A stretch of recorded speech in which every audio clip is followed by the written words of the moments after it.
going and going and going. Yeah, he raped me. He raped me constantly, continuously. I had nowhere to go, nowhere to run, etc. Okay, so long story short, yes, I was raped.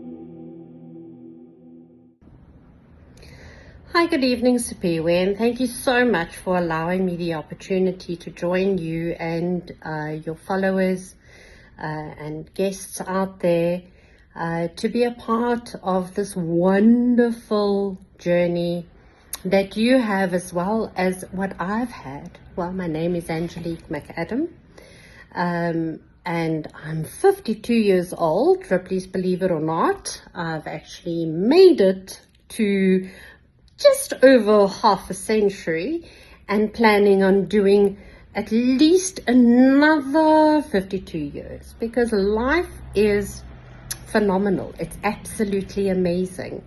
I'm taking this video with my space in the background, which I hope you can see, and my horror is dear my car, because it's a little bit windy outside. I was actually going to take a video outside, but the wind did not work for me today. So I would like to be able to give you the opportunity to be a part of my journey, which is an amazing journey that has taught me so much. I would like to take you further on what I have experienced. Now allow me to read a little bit, just to give you a little bit of a taster of the book that I wrote. It's called Celebrating the Void, and I published it under my maiden name, Angelique McAdam. I wonder why we always seek the approval of others to live the life we want to live. Why, when you share a space with someone, which I have just done, a stranger, complete stranger moving into my space, I was so desperate for his approval and for seeking his approval. Why is that? And what happened? The result? Disapproval, changing my lifestyle, changing my haven, my thought processes, daily life, tolerating, discarding, losing, allowing, criticism, slaving, all for approval. That's just a tiny little bit of my book called Celebrating the Void.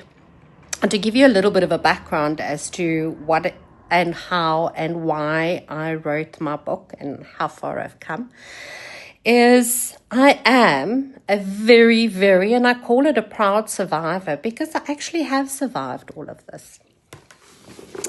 I, at the age of roundabout, because back in, if you grow older, you don't really realize when do you start remembering or what had happened to you and so forth. So right about, say, give or take 5, before 5, I remembered, there was always these things that, as you grow up, you don't realize actually what has happened to you or when you're younger or so forth.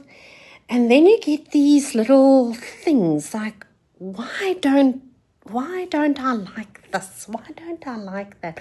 Why am I afraid of this person? Why am I afraid of that?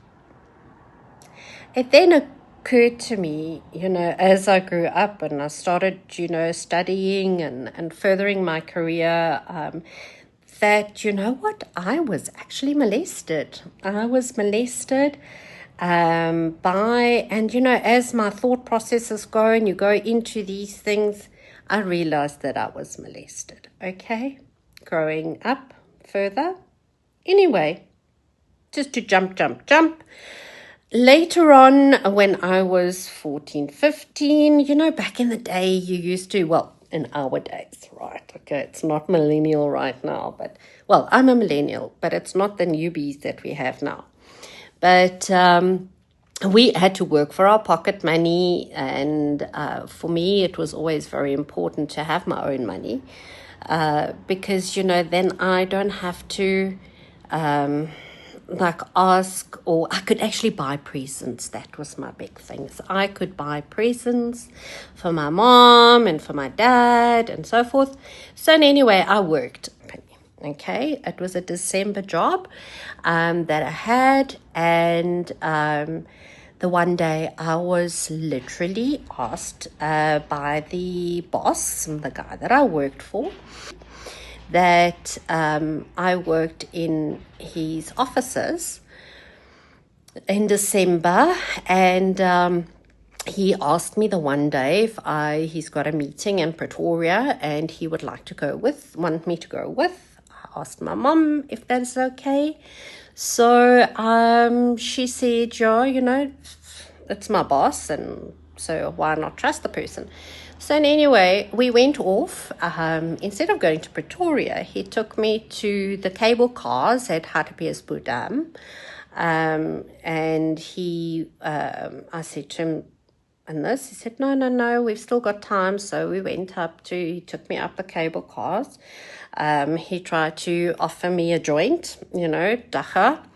And I said no, because, that's not my thing. And then we went up the escalators, listen to me, now the cable cars.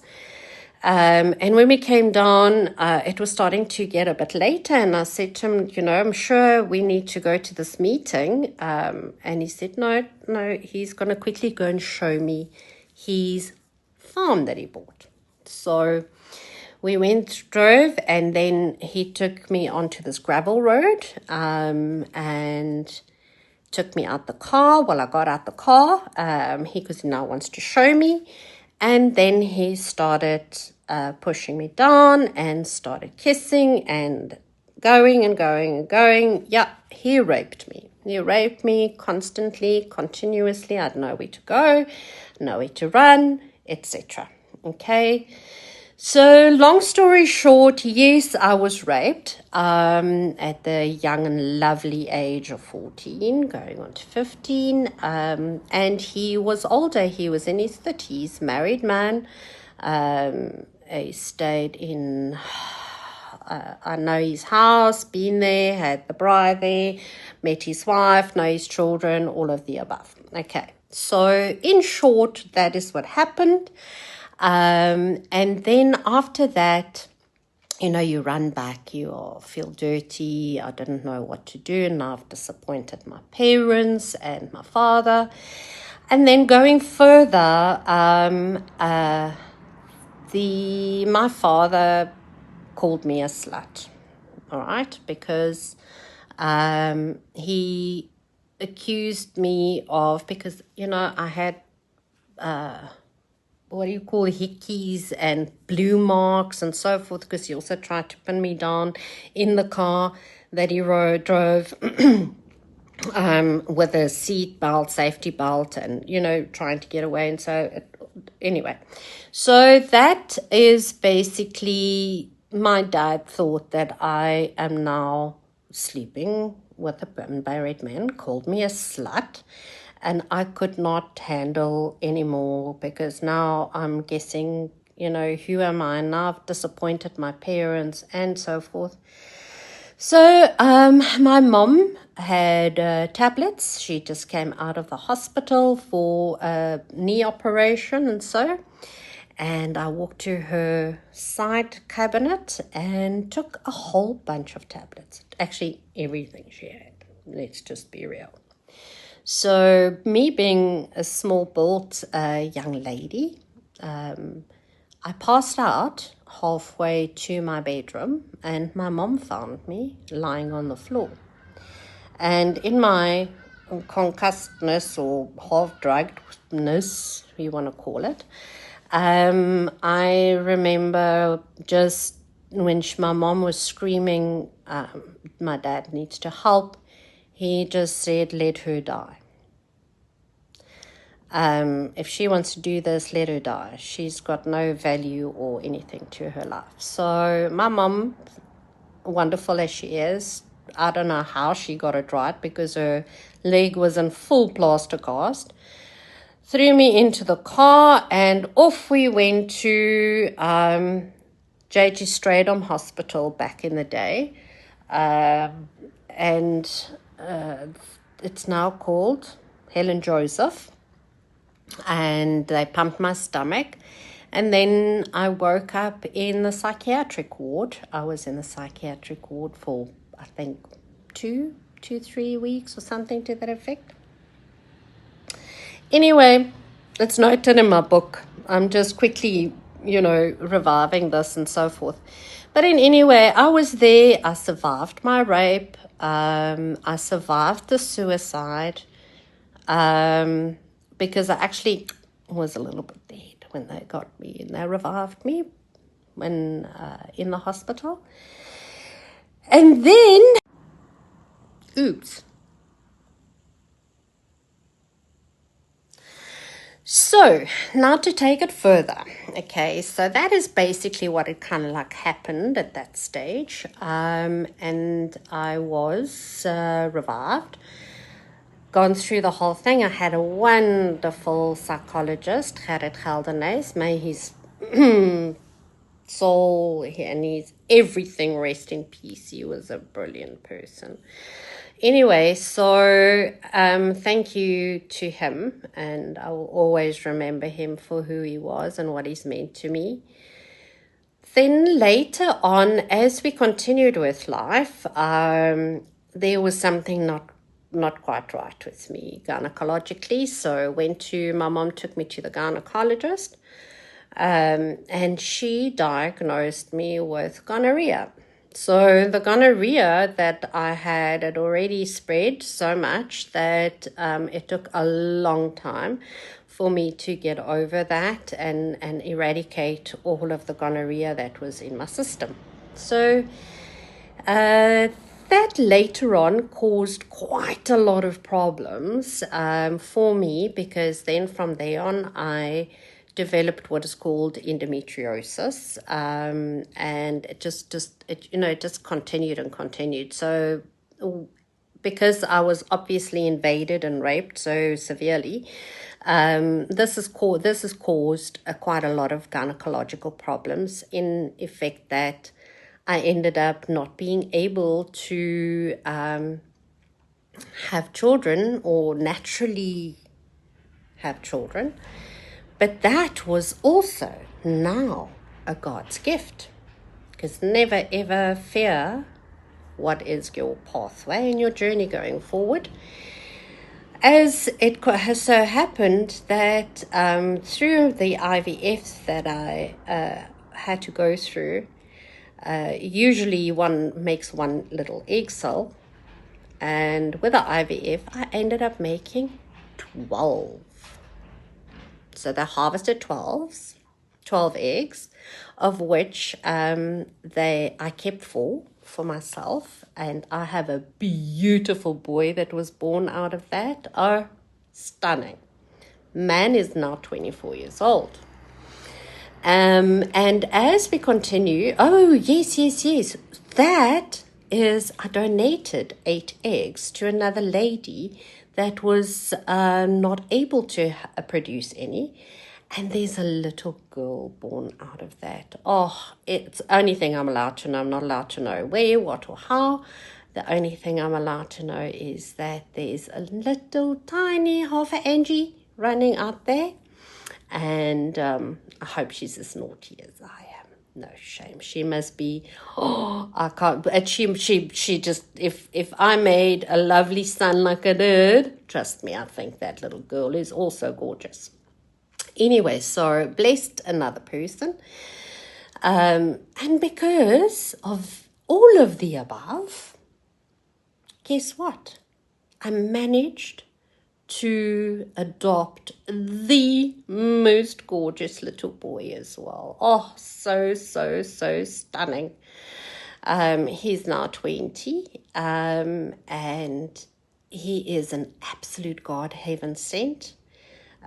Through that, managed to also save his other two little brothers. His mom wanted to sell him to the Nigerians for 50,000 rand, and we managed to save him from that.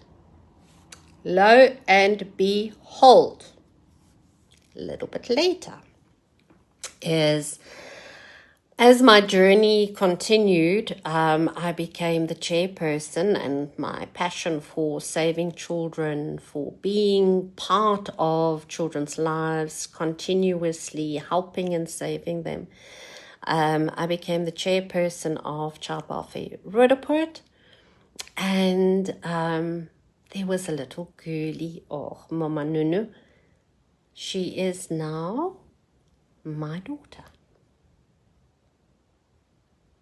14 years old.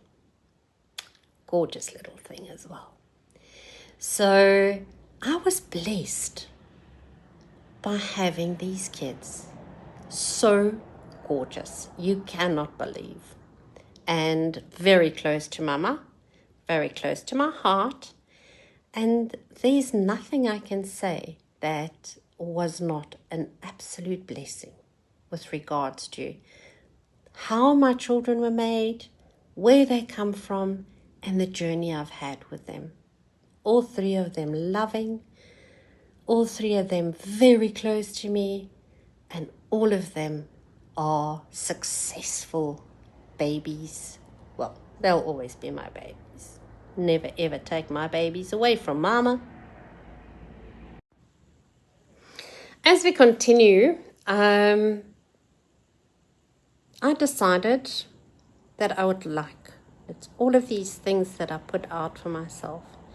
The one thing that I did say is one of the measures of my success will be the day that I have a children's home, that I would not have to completely fund myself, that there would be an ongoing continuation of saving more children, which is amazingly then what happened. And as my journey so progresses, I became the chairperson of Child Welfare Gauteng, the province. In that way, you know what? Many children's lives can be saved through good governance, through supporting social workers, through creating awareness for child welfare, the work that is done, because as you know, child welfare is the largest child protection organization in South Africa. And it's actually strange that when you switch on the TV and you watch different shows, they always refer to child welfare. So, you know what? The name child welfare, very close to my heart, as there are so many kids that are saved by this organization. So that is where I the results of my journey through protecting and saving children. Good governance in nonprofits is one great passion of mine.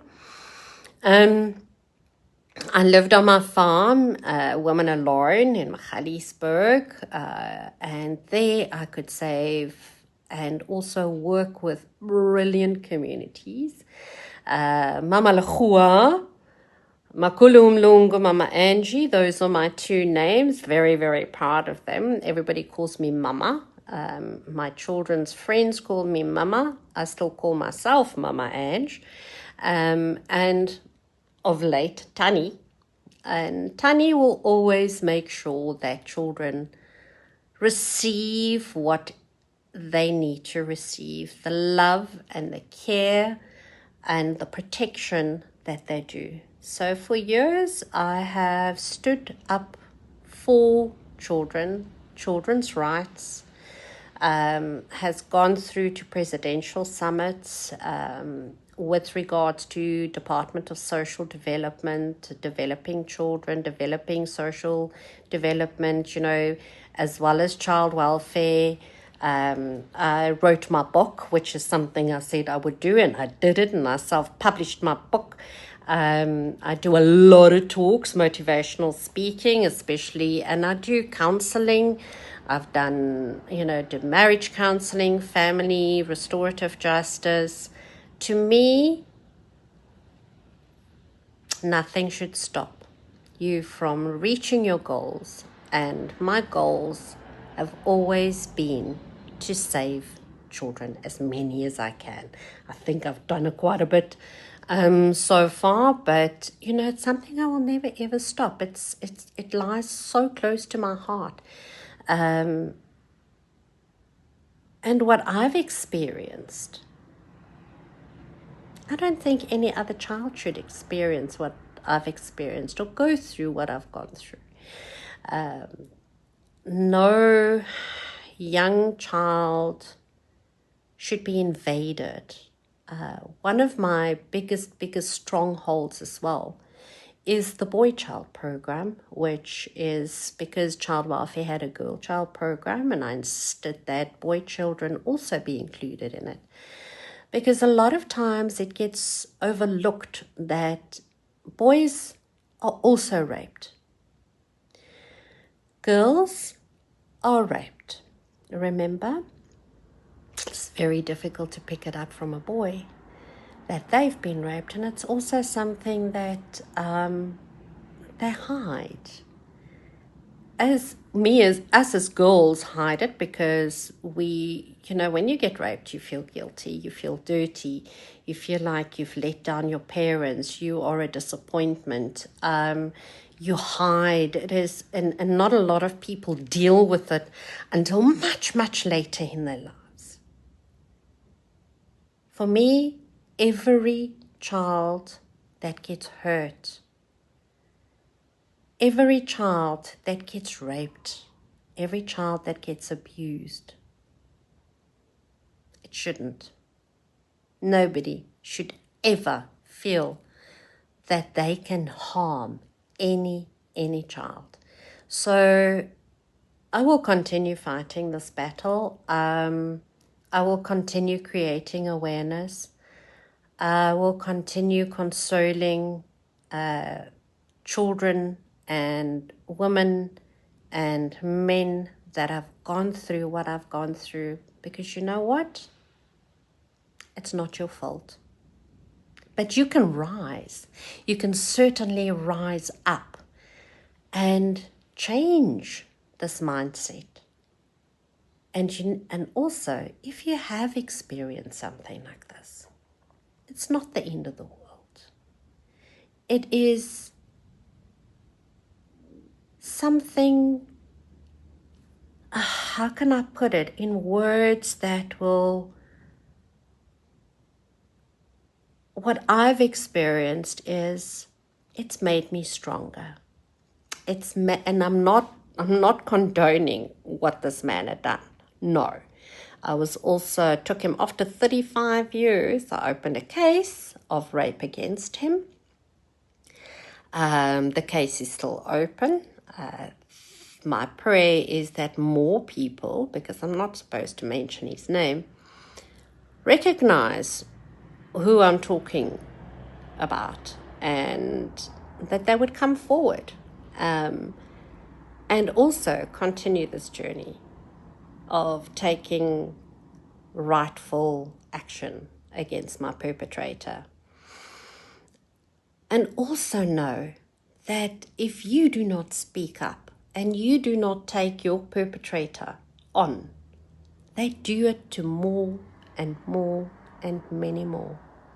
If, as a parent, a mother, a father, you look at your child and you know something's not right. And if your child says to you, Mommy, something's not right, Daddy, something's not right, listen to them. Don't push it under the carpet. Listen to them. Something happened to them, or something is happening to them. Listen. Open your ears. And if this child says, not coerced by somebody or whatever. Don't, because that also happens. I've seen that in my family and restorative justice and divorce cases where there could be people that are using this for no apparent reason, just to get back to their partner or the father or the mother or whatever. Fathers do that to the mothers, mothers do that to the fathers. No, that's wrong, okay? That's wrong. What I'm telling you is, if and when your child says something, take heed and don't say it's your child's fault. It's never, ever a victim's fault. That's my strong statement. However, currently, I am in the process of reinstating, or I've made a promise to the community, I've made a promise to myself that I will be reinstating child welfare Port Alfred, because that's where I live right now. And it's in the process, and I will be doing that so that there are children here where I live now that will be protected and saved. I will never stop. And I will always motivate people to be strong and always motivate people to come forward. Yeah, there's nothing wrong. So, in closing, all I want to say to you is life is amazing. Everything in that you experience, you can either turn it into a crucifixion or a motivation. You know, nothing is placed on your path if you can't handle it. Once you survive it, you turn around and you go, oh wow, that is my journey. And I will take something out of it which is positive and make it something beautiful that I can teach other people. To take the chacha in life, in other words, upcycle. There we go. We upcycle. We constantly need to upcycle. Make something wonderful of the lessons that you learn in life. There's a success in you. Make your life journey worth it for yourself and for those around you.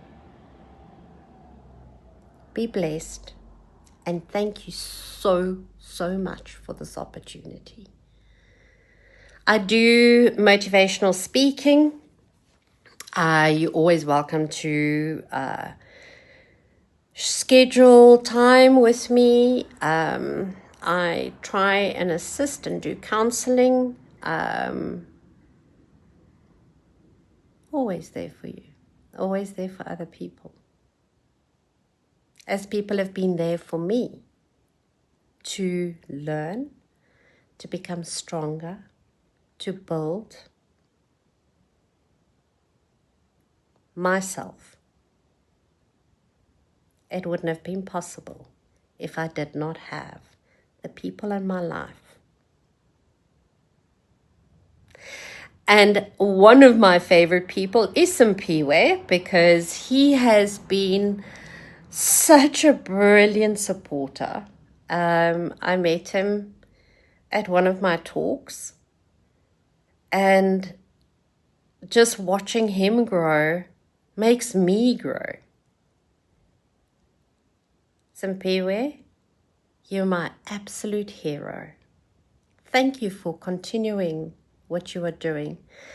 And building and becoming stronger and stronger and stronger. So wonderful to watch your journey, same as I think you've watched my journey. Anyway, with that being said, my name is Angelique McAdam. I'm here for you. My number is 083 325 1013. If you wish to send me an email, it's angeliquemacadam@gmail.com. You can follow me on Facebook, on Instagram. I haven't been so extremely active on TikTok yet. That will still come, Rome wasn't built in one day. But you can also, my book is called Celebrating the Void. It is on Takealot. It is on Amazon. You're welcome to purchase it through there. Again, I thank you. God bless. Always stay safe. And with that, I center my journey. Good night.